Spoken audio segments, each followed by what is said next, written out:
speaker, Dr. Chris Anastasio, and he is the Chief Water Quality Scientist, Lead Meteorologist, and Seagrass Mapping Program Lead at the Southwest Florida Water Management District. And he has a PhD from the University of South Florida, focusing on optical oceanography and seagrass ecology. And he is also a meteorology and oceanography reserve officer at the U.S. Navy Reserve. And so since 2018, he has been managing the district's seagrass mapping program, but has been involved in seagrass mapping since the early 2000s. And then for the U.S. Navy Reserve, he has 19 years of experience as a naval meteorology and oceanography officer, and more recently as an unmanned maritime systems subject matter expert with Naval Information Warfare Center Pacific. So I'm so excited. And also, on top of all of that wonderful stuff on his CV, he also has the recent accomplishment of being our first and only repeat speaker in the Nature Coast Current series. So with that, I will stop sharing and hand the floor over to you, Dr. Anastasio. Thank you for being here. Thanks, Savannah. I appreciate it. Hopefully everybody can hear me okay. Uh, Appreciate the intro. I'm going to go ahead and share my screen and we'll get right into it. I want to say the last time, I don't remember actually what my topic was the last time I was here, but I'm very happy to be back again and to talk about seagrass. So as you can imagine, a lot of talk across the entire district's coastline from Wakasasa Bay down to Charlotte Harbor about seagrass, as this is the time of the year when we release our seagrass mapping results. So without further ado, I'm just going to kind of go through four elements to this presentation.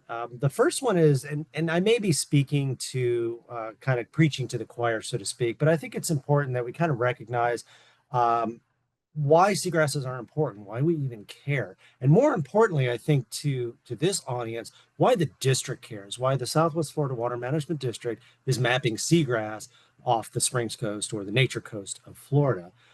Then I want to spend a few minutes talking about the mapping process. There's a lot of ways that we monitor seagrass. I know, you guys at the Nature Coast Aquatic Preserve are working with the University of Florida to do in-water seagrass monitoring. There's seagrass transects in Tampa Bay, Sarasota Bay, Charlotte Harbor. So there's different ways to monitor seagrass, and it's all valuable, but the way we do it is a little bit special because we do it using aerial photography. So we'll talk a little bit about how we do that. And then the last two elements are really, we're going to focus on the Springs Coast, which is basically the southern portion of the Nature Coast of Florida or the Big Bend of Florida. But I also want to talk a little bit about the Sun Coast as well, which is what we define as Tampa Bay South to Charlotte Harbor, just to kind of give a little perspective, a little bit of a regional perspective of the differences in terms of acreage, in terms of the types of seagrass habitat that we see. And yeah, hopefully that'll be of interest to everyone. So without further ado, we'll go ahead and dive right into it. And the first thing I want to do is talk a little bit about the importance of seagrass. So why are seagrasses important? Well, we all know, I think, that they're ecologically and economically important. FWC estimates somewhere in the neighborhood of 70% or more of commercially and recreationally important species of fish in Florida spend at least part of their lives in seagrass meadows. So they're very important from a fisheries standpoint and an economic standpoint, but they're also very important kind of more from a global standpoint as stores for carbon. Seagrass habitat really only covers less than 1% of the entire ocean surface, but they contribute an estimated 10% of the annual carbon sequestration, what we normally refer to as blue carbon. So they're an important mechanism by which carbon is sequestered. And then perhaps a little bit more closer to home is seagrasses make our coasts more resilient. And how do they do that? Well, they do that because they form natural barriers against erosion. They also help to attenuate storm surge. They stabilize sediment through their rhizomes, and ultimately they reduce turbidity, which is an improvement to water quality. So improving water quality is another benefit that we have of seagrass. Not only do they improve turbidity, but they also help to reduce the nutrient concentrations in the water column by taking those nutrients up through the sediment and up into through their rhizomes or roots. And, you know, this graphic right here on the bottom right is kind of a classic graphic that you may have seen elsewhere. This is kind of showing you this continuum from more of an oligotrophic to a eutrophic or hypereutrophic status, where you get more nutrients, more phytoplankton, more macroalgae, and less seagrass. So this is a very important paradigm that many of our estuarine systems follow. And why this is important for seagrass is because while seagrasses improve water quality, they're also very sensitive to water quality changes. And this is where the district is very interested in seagrass. So how did we at the district get into the seagrass mapping business? We started way back in the 1980s. So back in like the 70s into the early 80s, there were a lot of major losses of seagrass in Tampa Bay, and that was associated with water quality degradation, lots of algae, just really crummy conditions. And a lot of that was due to untreated wastewater over the many years and other stormwater issues that have just accumulated. And so by the 1980s, Tampa Bay was facing historic losses compared to what we saw back in the 1950s. And so this really prompted the district to be very interested in seagrass as a potential indicator. Many of you might be old enough to remember the old saying, you know, the canary of the coal mine. I've never seen a canary, and truth be told, I've never been in a coal mine. So I don't know how true that is, but apparently they used to use canaries, birds in cages. They would take them and the miners would bring them into the coal mines. And if the canary died, that was the sense that it was time to get out of the coal mine. So seagrasses have sometimes been coined the canaries of the estuary, because as seagrasses disappear, so kind of goes the estuary. So it's not the only indicator of long-term health, but it definitely is one of the primary. And so for that reason, the district started to really track seagrasses back in the 1980s. And it's also very valuable in terms of the fact that it's used to track how we're doing as a resource management agency and how our partners are doing too. So the district works a lot with local governments, state governments, federal agencies, non-governmental entities, and occasionally the private sector. And so when we look at seagrass at this large sort of landscape scale, it gives us an opportunity to track how we're doing in terms of success. And over the decades since we've been mapping seagrass, our entire region, our whole district, partners within our district and beyond, really rely heavily on these results. I often liken our seagrass mapping results to whenever you see like big companies or the government releasing its economic report and everyone's at the edge of their seat to see how we did. Did we do good? Are we doing better? Are we doing worse? So a lot of that is kind of translated into the release of our seagrass mapping results. And really because of that and because of the consistency of the work that we've done, you know, we've kind of become the leaders of seagrass mapping, not only in Florida, but really throughout the Gulf Coast. The reason why that is, though, is because we do this not in a vacuum, but we do this as a collaborative peer review process. So we're constantly working with our partners. We're ingesting data that is collected by other organizations to try to make these maps the most accurate representation of what's actually out there as possible. So if we look at our program specifically, we started it in earnest in 1988. We technically started mapping in 1982, but nobody really knew what was going on. So really the first good map, I would say, was produced in 1988. And the mapping methodology, which we'll talk about here in a second, was based on the work that was done in the Chesapeake Bay, and it's still being done in Chesapeake Bay. They map seagrass in Chesapeake Bay using aerial imagery every year. We do it on a 2-year cycle for what we call the Suncoast, which if you look on the right side of the slide, you'll see the map that shows the Suncoast region is that region from Clearwater Harbor, St. Joseph Sound, Tampa Bay, south to Charlotte Harbor. In 2007, we started mapping the Springs Coast region, which is from Anclote Key north to Wakasasa Bay, just to the east of Cedar Key, and it goes out about 25 miles offshore.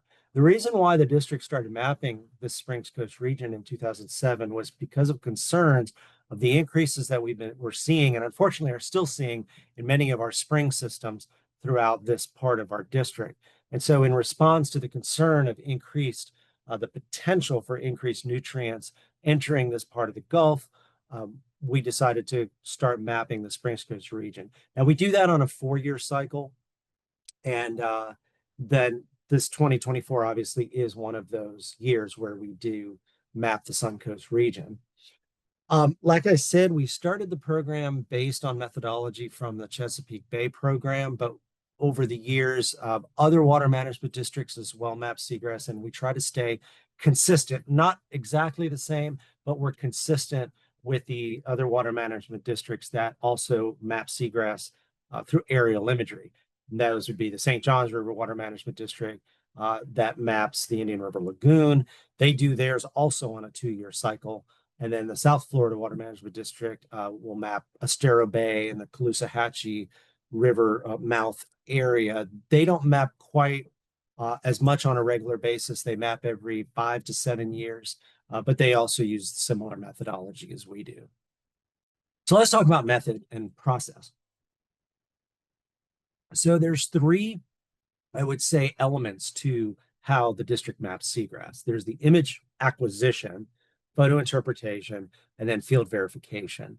And we'll talk about each one of these separately. So we'll roll into image acquisition. So as I said, this is based on aerial photography, aerial imagery. Back in the day, of course, it was flown with film cameras, and they'd have to go develop the film and then process it, and then you would get the positives. And then over the years, those positives would then get scanned, and then they would be put into an ArcGIS system. In about 2002 timeframe, the district made the switch over to digital imagery, and it's been digital imagery ever since. We use very high resolution digital cameras. The one on the bottom right is an example of the one that we use this year. It's a Leica Airborne Digital Sensor ADS-100. To give you an idea of what the resolution of this imagery is, for the Suncoast region, our pixel resolution is 6 inches, which means every pixel on your screen represents about 6 inches in real space. For the Springs Coast region, we map that area on a 1-foot pixel resolution, which is still very high resolution. And again, it means each pixel on your screen is representative of about 1 foot in real space. The difference is because of cost, quite frankly. The Springs Coast region, even though the aerial extent is similar, spoiler alert, there's a lot more seagrass in the Springs Coast. And so it takes more effort to map the Springs Coast. And so, in an effort to kind of save cost, we remain with the 1 foot. And we just went to 6 inch for Suncoast. There is a point in time when you get such high resolution imagery that it's sort of a law of diminishing return. It's so high resolution, it's too high resolution for what we need. So 6 inch to 1 foot is a good resolution for what we're trying to map. And these images are collected in specially outfitted aircraft. The one on the top right is one of the aircraft that was used during this 2024 mapping cycle. You can see the little dark window on the bottom of the aircraft.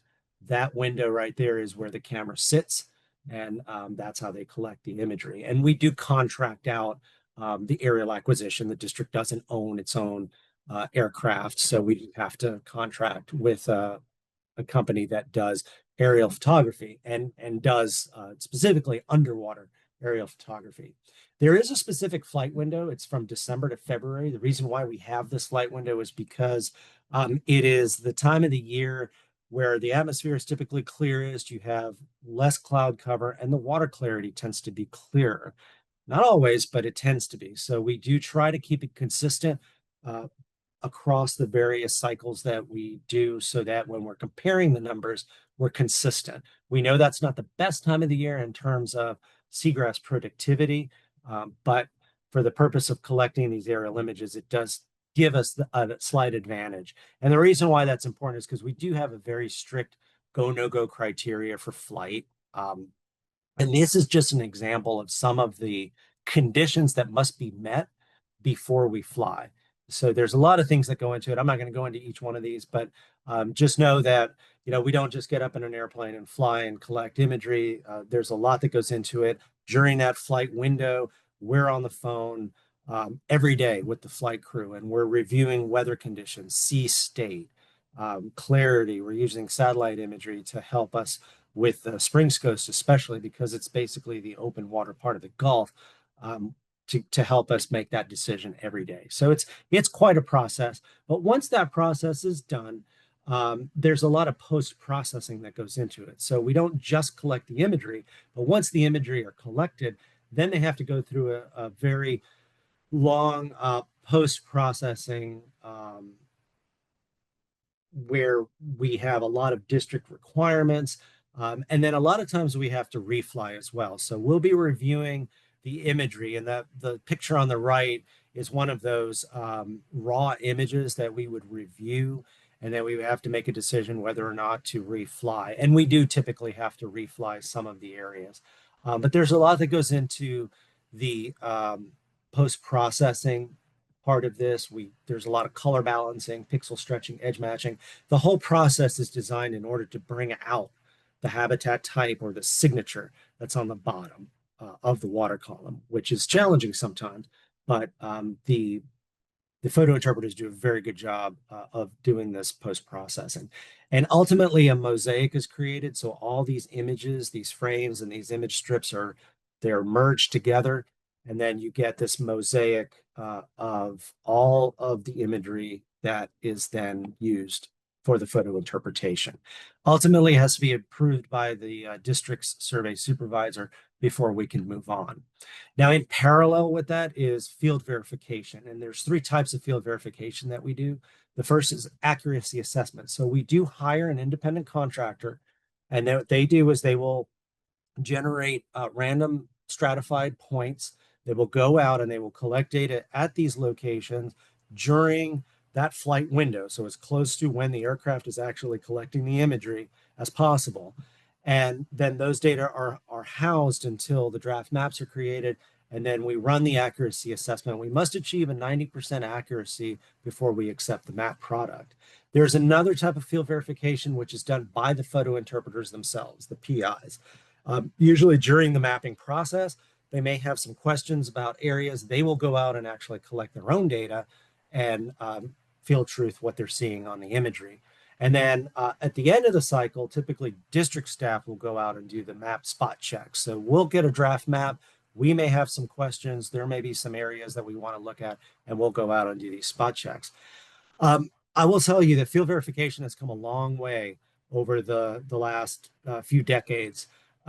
Today, based on a lot of the technological advances that we have, we're able to go out and collect more points than we ever have. You can see the map on the top left, on the right side of the slide. That image on the top left is just showing you how many accuracy assessment points we've done in the Springs Coast alone.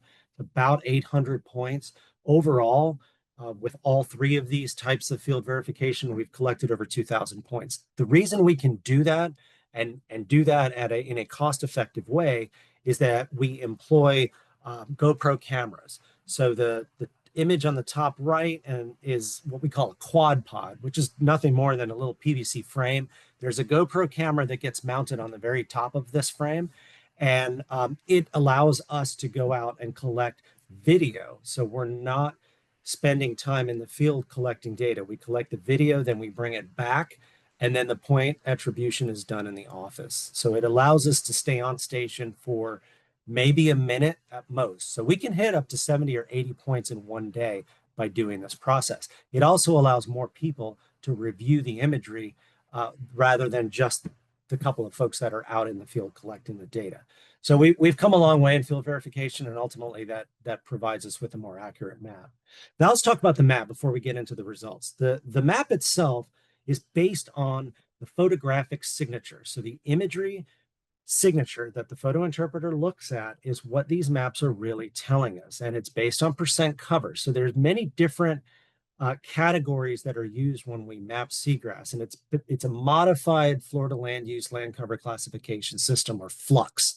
So these codes that you see, 9116, 9113, these are flux codes, and they're basically codes that are used to map the distribution of seagrass based on the image signature. So that the top line of images that you see in the slide are examples of what the aerial photography would look like.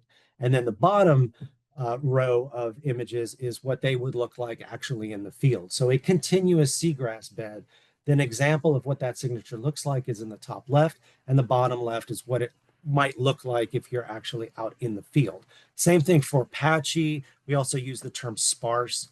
They're used interchangeably. And we don't just map seagrass, we also map other things. We're going to obviously focus on seagrass since that's what these maps are. But one of the important elements that we map that is not seagrass is attached algae. And we're very interested in attached algae because it does compete for the same space as seagrass. And so this on the far right of the slide shows you an example of what an algal signature might look like, and then what it actually looks like in the water. So this is an example of Caulerpa proliferans. Now in the Springs Coast, we're really fortunate because we have a couple of other flux codes that we use because for those of you who know the Springs Coast region, it's a very diverse habitat type out there. You don't just get seagrass or something else. A lot of times you get a mixture of stuff, what we call composite colonization. So it's a composite of a bunch of different things, and it makes it very challenging to map. That's why those field truthing points are so important. The one on the left is a 9115 flux code, which is composite colonized seagrass, which means there is seagrass present mixed with things like attached algae, sponges, gorgonians, corals, hard bottom habitat, oysters. So there's other stuff mixed in. And this is a very common thing that we see in this part of Florida. The other code on the right is essentially the same thing without the seagrass. So the picture on the bottom right is one of my favorite pictures of a location somewhere in the Springs Coast. I don't remember exactly where this was, but that really shows the diversity of organisms, plants and animals that live out in this region. And again, you can see that you become a 9122 if you have all these elements, but not seagrass. Okay, now we're going to get into the results. So what we call the Springs Coast area, the lower portion of the Nature Coast, is essentially open water. It's the Gulf. So what we've done is we've segmented the Springs Coast into 9 discrete segments from Wakasasa Bay down to Anclote River. And then you can see them on the map on the right. We tried to capture the mouth of some of the rivers, the spring-fed rivers that flow into the Gulf. Admittedly, some of these boundaries are arbitrary, but it gives us a way to compartmentalize and track trends over time in these discrete areas. And you'll see what that means here in a second. And 7 of these 9 segments, we've also subdivided them into an inshore and an offshore segment. Now, the one thing I do want to remind everyone of is if you remember, the flight window for these maps was December to February, which means what you're going to see in the next slide are results from early 2024. In other words, they do not represent conditions after the 2024 hurricane season. So just keep that in mind as we go through the results. And so without further ado, here are the results for the inshore portion first, and then we'll go and look at the offshore portion of each of those 9 segments. Now, there's a couple of things that we do when we look at these maps. The first thing is we look at the absolute acreage totals, how much seagrass was mapped in a particular segment or in a particular region. And then the other thing we do, because these maps are designed not just to be maps of total acreage, but also change maps, we look at the change. And typically what we'll do is we'll look at the current acreage and compare it and calculate a percent change from the previous mapping cycle. In this case, since we do the Springs Coast every 4 years, the last mapping cycle was in 2020. And so a couple of things really kind of stand out here. If we start on the far right of this chart, what you see is a whole lot of ones. And the general rule of thumb when you're interpreting our seagrass maps is anything that's at or below 1% is sort of within what we would consider the noise level of the map. Those of you who are familiar with how water quality data are analyzed and reported, this would be considered the minimum detection limit of our map. Anything less than an acre change, it could go either way. So we're comfortable saying that for Homosassa to the Cody, we're essentially there's been no change across those 4 years. What also should probably uh, get your attention is the very top, which is Wakasasa Bay, where we've seen an 18% decrease in acres from 2024 to 2020, about a 2,300 acre change. I will say that Wakasasa Bay, as many of you probably know, is a very challenging area to map. It's often extremely silty from the adjacent salt marsh complex. It's also not easy to access. It's very shallow. There's lots of hazards to navigation, including oysters and rocks. And so it's an area that typically gets less field points than many of the other segments. Not saying that's the reason for the change, but it is a factor to consider. And when we look at the 2016 to 2020 numbers, we did not see a loss. We actually saw a gain in Wakasasa Bay. So this may be indicative of maybe a one-time change. If we see this again in the next mapping cycle, then we might start thinking it's a trend. Either way, we're going to closely monitor this segment in the coming months and years. The other thing that stands out here is that in Anclote inshore, we did see a 7% gain, which is about 1,100 acres. All total, the inshore portion of Springs Coast was about 238, almost 239,000 acres of grass. That is a lot of seagrass. If we look at the offshore portion, it's even more. So the offshore portion, again, if we start on the right side of the table and work our way to the left, you'll see a lot of ones. That means really little to no change across most of the offshore portions of the Springs Coast region. The only exception is Anclote offshore. That's this little sliver on the bottom left of the map on the right side of your slide, where we saw a 2,000 acre decrease in seagrass.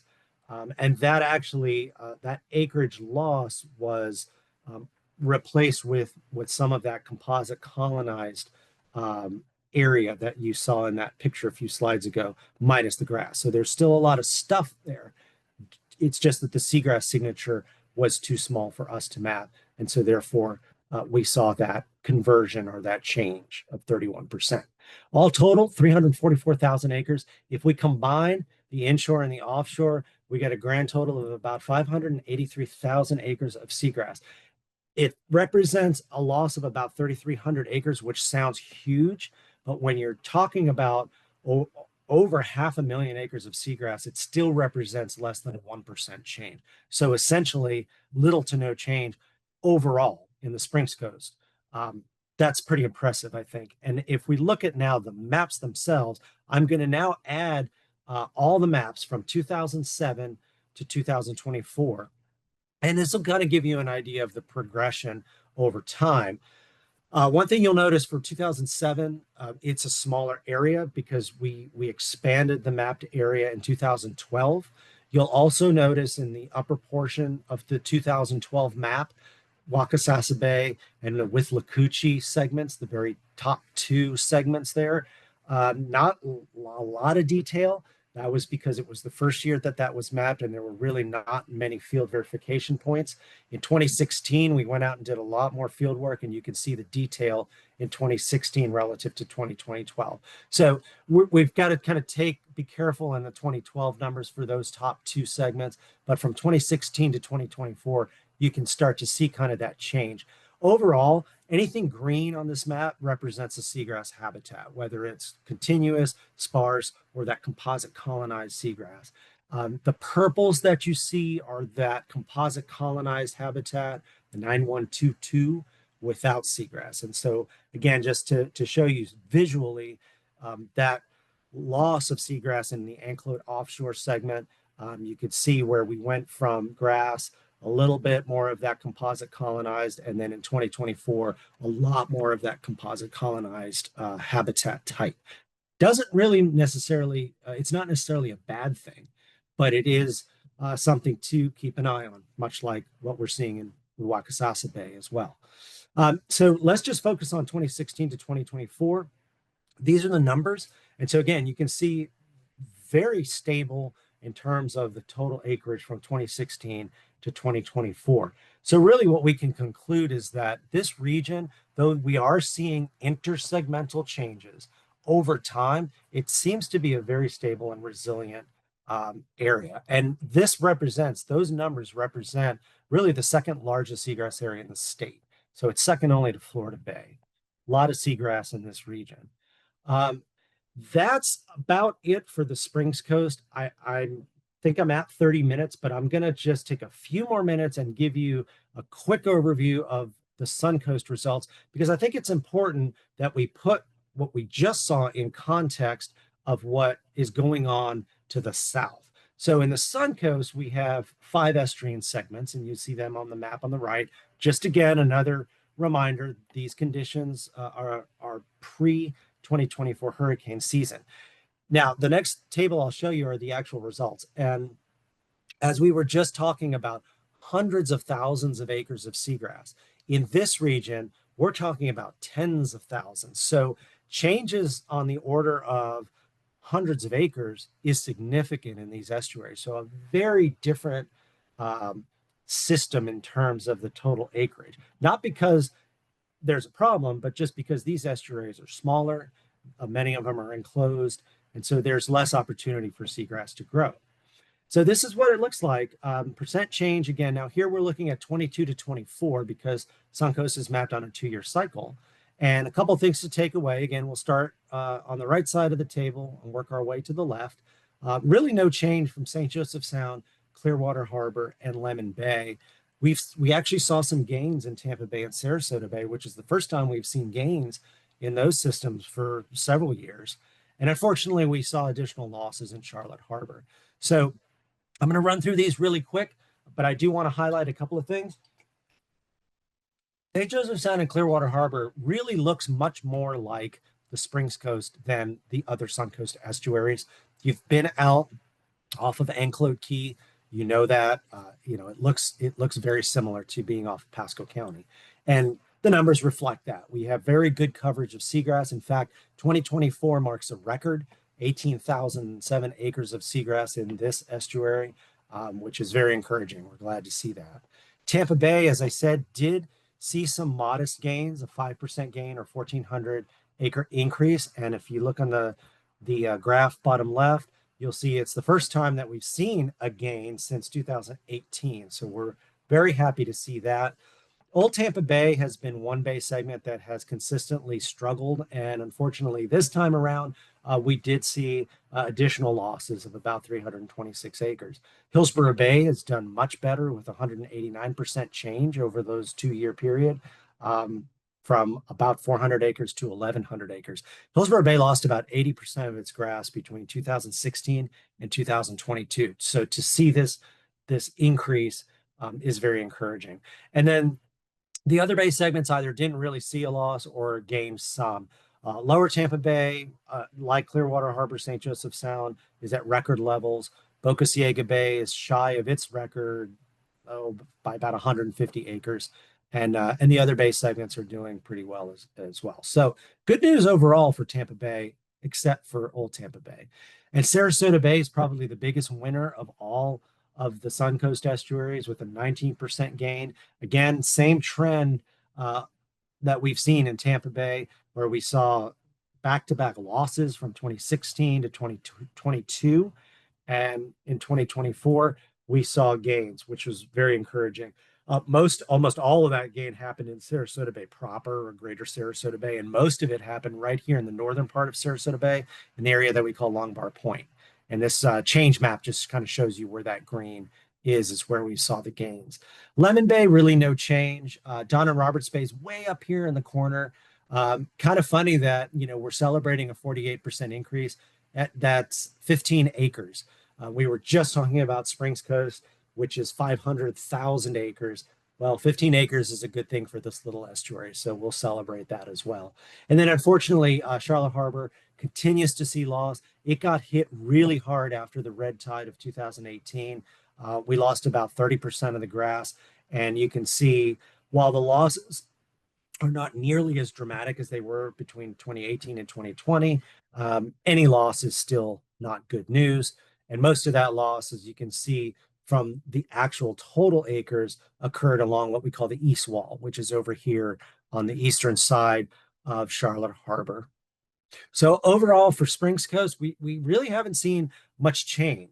We did see change in Wakasasa Bay and Anclote offshore, which we're going to be monitoring.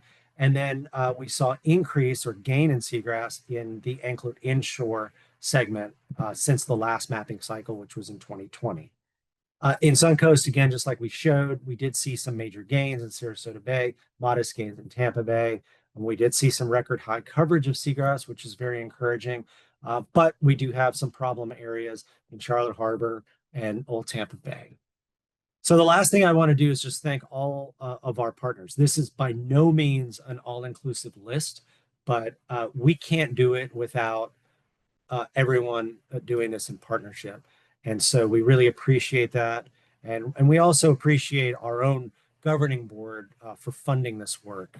This is a project that is funded exclusively by the Water Management District. We don't get outside funds. It's all part of our operational budget. And so that's great that we've been able to have such a good extensive time series, both in the Springs Coast and in the Sun Coast.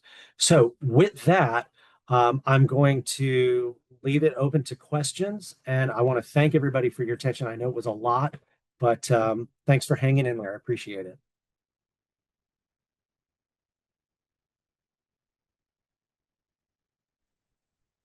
Thank you. Awesome. So much. All right. I do see a couple of questions coming in the chat. I just want to say that I did my dissertation work along that, and I guess I hit the couple years that Wakasasa actually had thalassia in it.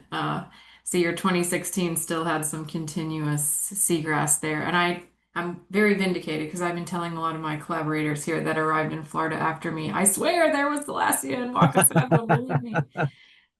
There is. I've seen it. I know it's there. Yeah. Okay, so I'll just read out the questions from the chat just for the recording.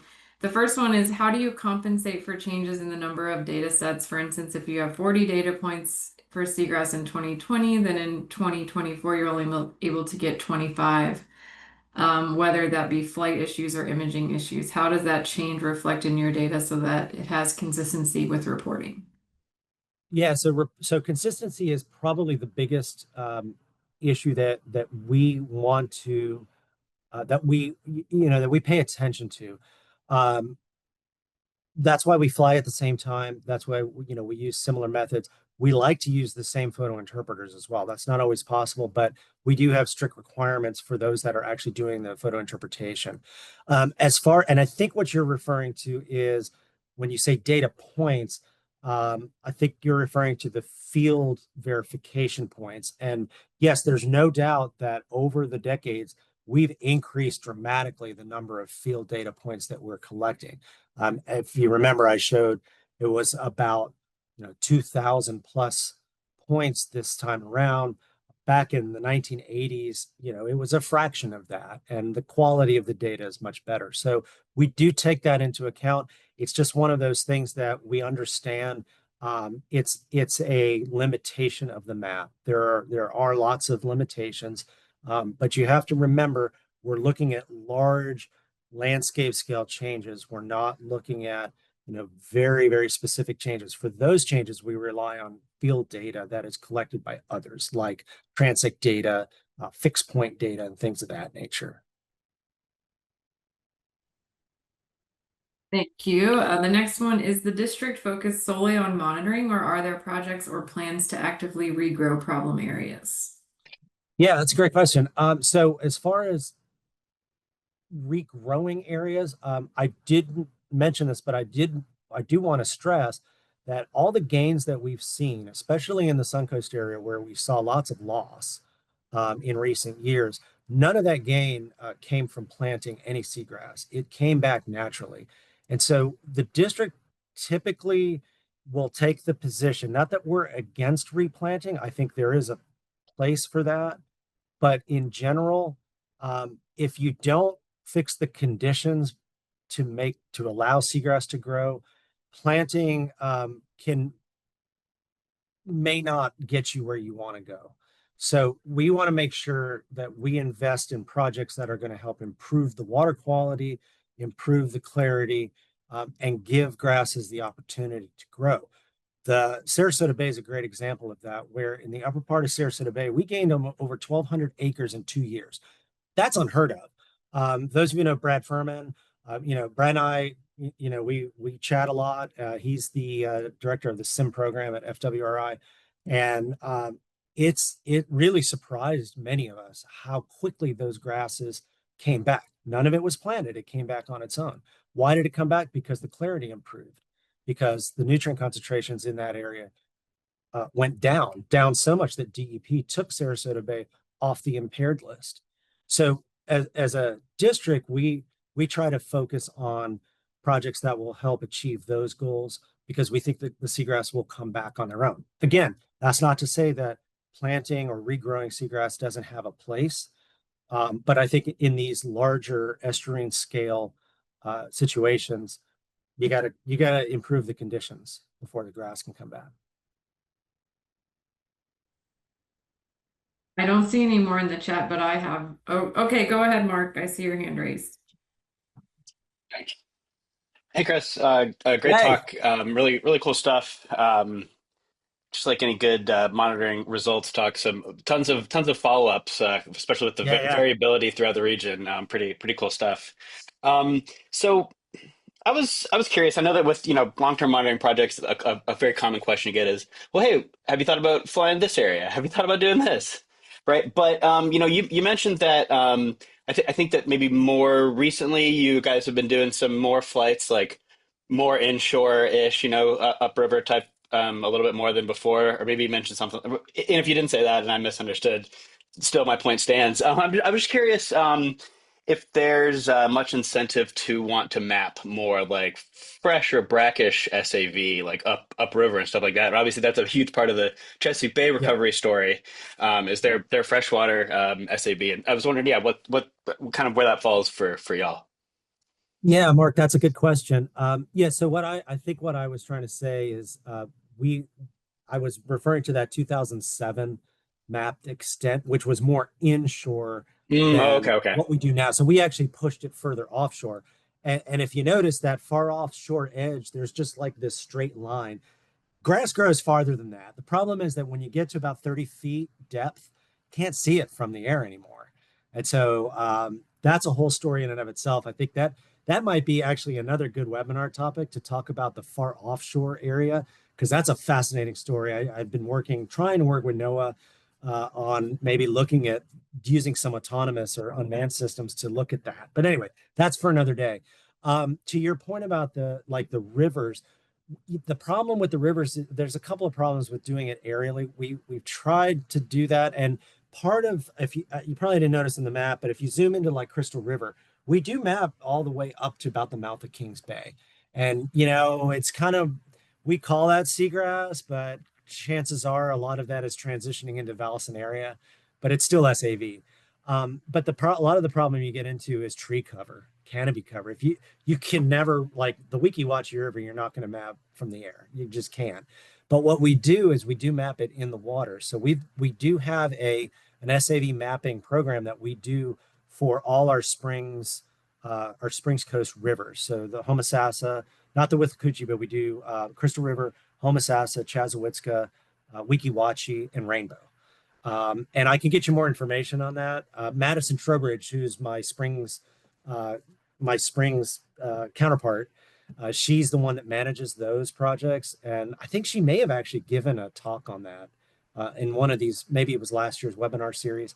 But yeah, we do that, and we've been doing that now for several years. So we do have good vegetation data for the rivers. You just can't do it from the air. Awesome, thanks so much. And yeah, Yep. if you need to boost the total acreage, you just add them together like the Chesapeake Bay does, and there you go. Yeah, there you go. Let's Excellent. see what else. Yeah, a couple more came in. The first is, are the methods the same across water management districts? You kind of mentioned that, but Yeah. Yeah, they're not exactly the same, but they're very similar. So I work closely with Lauren Hall, who's my counterpart at St. John's. Like I said, they've been mapping Seagrass and Indian River Lagoon, assuming they can find any these days, but they've been mapping it since the 1980s as well. I think they actually started before us, and they do a 2-year cycle. So yes, our methodology is very similar. The same with South Florida, and in fact, we have inter-district meetings periodically where we go through our methodology, and we're trying to get even more closely matched so that it is the same. It's basically, you look at a map of the Indian River Lagoon, Estero Bay, or you look at the Springs Coast and you're basically interpreting it the same way. And the next one is about data accessibility. Is it accessible to include in Gulf of America Alliance, MapLink, or another Gulf-wide guide? Yeah, we've been working with I guess it's GOA now, formerly GOMA, and I know they're working on the Gulf-wide seagrass report. So all these data are being shared with them, and I'm working primarily through Brad's group, who I think is the state lead for that effort, to make sure that all this is incorporated within that report. Excellent. Yeah, I'm sure it's a key basis for the report and tier one It's a data. lot. Yeah, it's a lot. It's Yeah. it's kind of funny. Like, we'll go. We had the GOMA conference last year, and there was a seagrass workshop, and the folks from Louisiana come, and they're mapping like grass around the Chandelier Islands, and whatever SAV is growing in Pontchartrain, and it's like 100 acres or so. So then we come in with our 500,000 acres in Springs Coast. It's a little intimidating, I think, for some. Yes, a big fish. Okay, so there aren't any more questions in the chat, but I was just kind of curious if you have a sense maybe, because I think it's probably accurate to say that the mapping is agnostic to species identity of the seagrass. And so I was wondering, especially in the recovery areas like in Sarasota, do you have a sense from the ground control points of the species composition? Like, is it the halodoy that's coming back in, or are we really seeing like the Thalassia recover? Yeah, we do. Not only from our field data, but also from others. Like Sarasota Bay, Tampa Bay has this volunteer group called Eyes on Seagrass, which was started by UF and it's been a great resource. So we do gather that information. Obviously, we don't report it in the map, but that information is there, and so we can speak to that. The other thing too is that it's not a general rule, but where you see continuous grass, that dark green 9116 signature, in many areas, and again, this is where it's important to know the local area. A lot of that can be a mix of Thalassia, Serengodium, Haliduli, whereas your more patchy or sparse areas, that typically is going to be Haliduli because they're more ephemeral. So you can sort of infer that and then confirm it with some of the field points. Excellent. I will add just one more thing because I didn't mention it in my talk, but I think it's very important. We don't, by definition, map drift algae because it drifts. However, drift algae is becoming more and more important in many of our estuaries. We're seeing increases in drift algae, and in some cases, it doesn't drift anymore. It just sits in the same place. A lot of the problems that we're seeing in Charlotte Harbor is related to persistent filamentous algae. And so we are looking at potentially mapping drift algae in our next mapping cycle, which, by the way, begins for the Suncoast in December of this year. We're not sure which way that's going to go, but we do recognize, and for those who use our maps, do recognize as well that you can still have continuous seagrass that's covered in macroalgae. So just keep that in mind. It doesn't speak to the drift algae. It does. We do map the attached, but not the drift, and you can tell the difference in signature. One last question just came in. Are there any concerning trends with rooted macroalgae? Well, I do think like a big part of Wakasasa Bay's loss is there's a lot of Caulerpa in Wakasasa Bay right now. Caulerpa is not in and of itself bad. It's not like filamentous algae that you see in other areas, but it could signal a less stable environment because caulerpa, like many attached algae, they're more boom and bust type plants. They'll come in, they'll use up the available nutrients, and then they'll disappear. Where seagrass are more stable over time, especially species like Thalassia. So we're a little concerned about that in Wakasasa Bay. So we're going to continue to look at that. We're going to continue to work with the Nature Coast Aquatic Preserve on looking at that more carefully.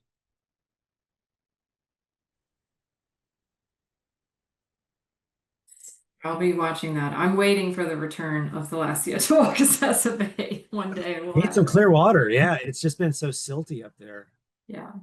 I noticed a big decline after Irma. I don't know if that had to do with a big plume of anything that sort of pushed things, but yeah. One of the one of the questions I often get, especially in the Sun Coast area, is what do you think the next map's going to look like? Because we didn't capture the impacts from the hurricane season. Based on observational data, I don't expect to see much change, with the exception of areas that have really been reworked by the storms. In the south, we saw Midnight Pass in Sarasota Bay reopen. We saw the creation of Milton Pass in Lemon Bay. There is a lot of smothering that had happened because all that sand, when those passes blew out, it buried areas. So we may see loss due to burial as a result of the storms. I don't know any area in the Springs Coast region where that happened. However, when you look at places like Anclote Key, there's a lot of moving sands out there, and some of it is beneath the surface, so you don't see it if you're on a boat. But when you look at the imagery, you can see there's a lot of movement going on, and a lot of times that as well can cause changes in the seagrass habitat. We think potentially that might be what's happening in that inshore Anclote segment. We may see some areas shoaling up because of the movement of sand from Anclote Key north, and that may allow more seagrass to grow because it's shallower. Interesting. All right, we're almost at time and I don't see any other questions. So thank you so much again for your time and all that you do to keep our, one last question came in. What are the nutrient policy criteria and our management tools that Sarasota Bay Estuary Program are employing to achieve the water clarity? That's a great question. Yes. So a large part of what is happening in Sarasota Bay is a direct result of Sarasota County. They have committed about $500 million to upgrade and expand all their wastewater plants. And they have also committed to zero discharge in advance of the Senate bill that's going to require that in 2032. The city of Sarasota has been on advanced wastewater treatment for years. Their nitrogen concentrations are below 3 milligrams per liter. I think they're actually closer to 1, which is about as low as you're going to get in a natural wetland. So that's really good. What the Sarasota Bay Estuary Program is doing. So before DEP took Sarasota Bay off the impaired list, they were preparing a reasonable assurance document, which is basically a document that has agreement by all the local governments and permitted entities in lieu of a TMDL. But then last year, when DEP took Sarasota Bay off the impaired list, the estuary program decided they were still going to move forward with a reasonable assurance plan, but rather than call it that, they're calling it a water quality protection plan. And again, it outlines things that can be done to basically put Sarasota Bay on a nutrient diet, which I think is it's not appropriate everywhere, but I think it's a great template for many of the other estuaries that are across the state and really even across the country, where you can, and the thing that really can blow your mind is when you think about Sarasota Bay, that watershed has a more dense population than the city of St. Petersburg. It's extremely urbanized. It's almost completely built out. The only green space left in the Sarasota Bay watershed is Oscar Shearer State Park, pretty much for the most part. And so it's a heavily urbanized area, and yet it was just taken off the impaired list. So there's things that can be done. even in urban settings, that can help improve the water quality. And I think what we've seen with that increase, that seagrass gain is the result of, better water quality. Now, it's not all that. We also had a very dry summer in 2023, if you remember, and that plays a role as well. So we have to kind of balance what we can do to help reduce anthropogenic inputs, but also understand that some of it is also based on larger trends like rainfall. Well, that's a great hopeful note and proactive note to end on. And what I was saying before is just really thank you and the district for all you do to keep this program going, because I know it's critical data that's a really important backdrop for a lot of the work that all of us are doing out there on the water. So Yeah. thank you for telling us about it. And for everyone here, I'll post the recording as soon as I can get the video processed. And like I said at the beginning, we are taking the summer off and we will be back in the fall in September with a new lineup of wonderful speakers. And thanks again, Chris, for being here. Thank you, Savannah. Thanks everybody for sticking around. I really appreciate it. Thank you, guys. We'll see everyone next time.